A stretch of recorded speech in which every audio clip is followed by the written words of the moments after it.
Bonjour à tous. Alors aujourd'hui nous allons vous présenter... La fuite en Égypte. Bravo. Alors, donc l'idée c'est effectivement de vous présenter ce moment important de la vie de la Sainte Famille et vous pouvez donc le vivre et donc le découvrir après le précédent épisode qui était la naissance de Jésus à Bethléem. Donc tout se passe pour le mieux dans le meilleur des mondes, entre guillemets, puisque Jésus naît dans une crèche et les rois mages arrivent, donc les rois se prosternent face au roi des rois, mais que se passe-t-il après?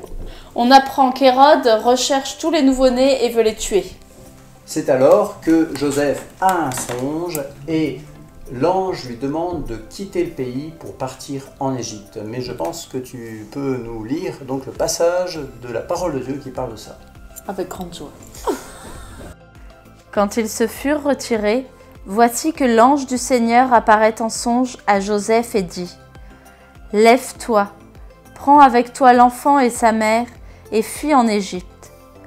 Et reste-y jusqu'à ce que je te le dise.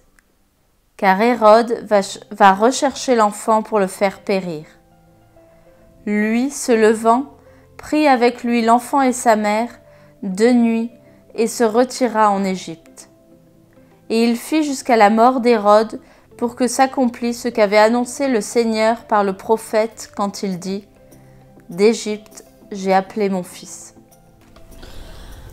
Ce n'est pas une épidémie ni une pandémie, mais c'est absolument une mort implacable qui va s'abattre sur tous les nouveau-nés d'Israël.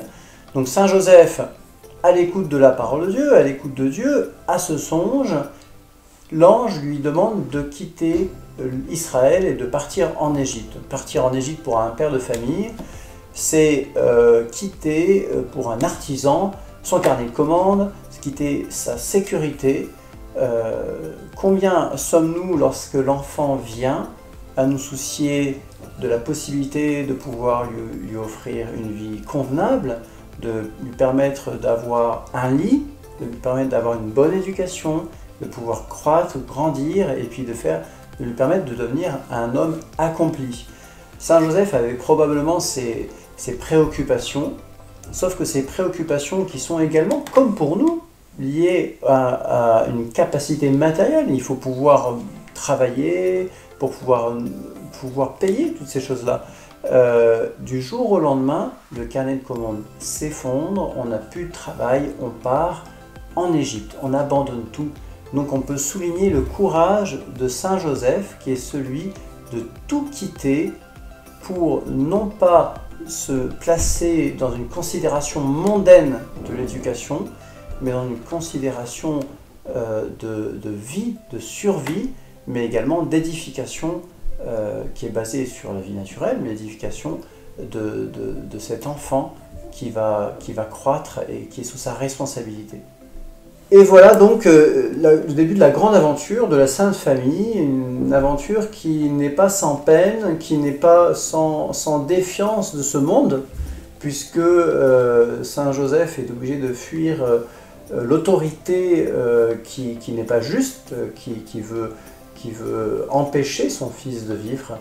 Et on le voit bien à travers une homélie de Monseigneur Bossuet qui parle très bien justement de ce lien entre la souffrance qui s'insère et qui s'intègre dans la vie de la Sainte Famille et cette fuite en Égypte. Saint Joseph est contraint d'aller en Égypte et de souffrir l'exil, et pour quelle raison? Parce qu'il a Jésus-Christ avec lui. Cependant, croyez-vous qu'il se plaigne? Au contraire, il s'estime heureux de souffrir en sa compagnie. Et toute la cause de son déplaisir, c'est le péril du divin enfant qui lui est plus cher que lui-même. Il ne faut pas oublier que fuir en Égypte, c'était revenir dans le pays qu'avait fui Israël avec Moïse. Déjà à ce moment-là, l'important pour Marie et Joseph est d'être avec Jésus. Ainsi, Saint Joseph, à travers sa docilité à Dieu et son courage qui en découle, devient dépositaire de la nouvelle alliance. Comme le dit Saint Jean-Paul II, de même qu'Israël avait pris le chemin de l'Exode pour commencer l'ancienne alliance, de même Joseph dépositaire et coopérateur du mystère providentiel de Dieu, veille aussi en exil sur celui qui réalise la nouvelle alliance. Et pour terminer, demandons à Saint Joseph la grâce de pouvoir suivre Dieu et de lui faire confiance quoi qu'il arrive dans toutes les épreuves du quotidien. À demain pour de nouvelles aventures de Saint Joseph.